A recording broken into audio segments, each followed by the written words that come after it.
Now there's nothing more frustrating than being in deer season and going out to your stand and not having any deer encounters, especially if you're doing that over and over and over again. It can get really discouraging. Now over the years I've learned a few techniques that have really improved my deer season. Almost every deer season I have a lot of encounters throughout the season, which makes for a more enjoyable hunt. It makes the sit a whole lot easier.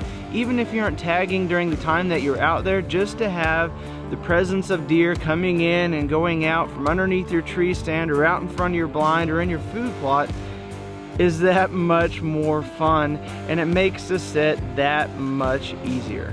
Now the first tip I'm going to give you is the biggest tip and probably the most important, and I probably overpreach it a little bit, but I really do believe in it, and that's to be adaptable and be flexible during deer season. Now that means during deer season, whether it be at the beginning, the middle, or the end, that if you need to move stands, you move stands. If you need to move your blinds, you move blinds. You've got to be adaptable because the deer are not on the same patterns all year long, so you have to change patterns with them.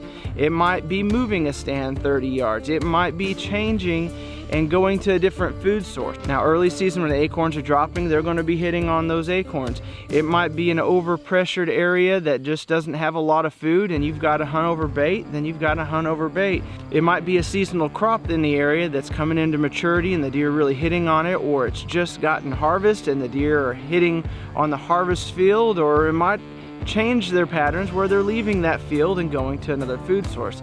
So you have to be diligent and make sure that you're watching for these changes and adapt to them when they happen. Now one of the easiest ways to monitor all these changes is with trail cameras.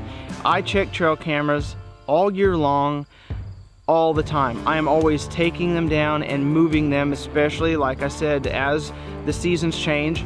My camera locations change. When they're hitting on the acorns, they're going to be somewhere close in those proximity of those oak trees to see when they're going to start hitting on them. As the rut starts kicking in, I'm going to be putting my cameras more over those travel corridors, those pinch points, those areas that the bucks like to frequent. Pre-rut, post-rut, I'm putting them over scrapes. Even keeping your cameras over food sources year-round is a guarantee to make sure that you're getting a lot of pictures. And in late season, I'm keying in on those food sources, and that's where my cameras are going to be.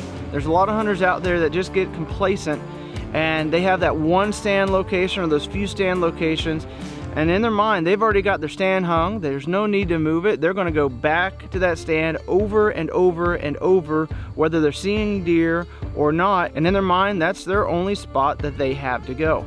Whereas moving that stand maybe 30 yards, 40 yards, 100 yards, and put you inside or hopefully in range of deer in that area. Now I understand if you have small property, there's not a lot of options, but there are usually always options. It might be deer coming in and they're busting you in the tree stand and you can't move because you've got a extremely small property.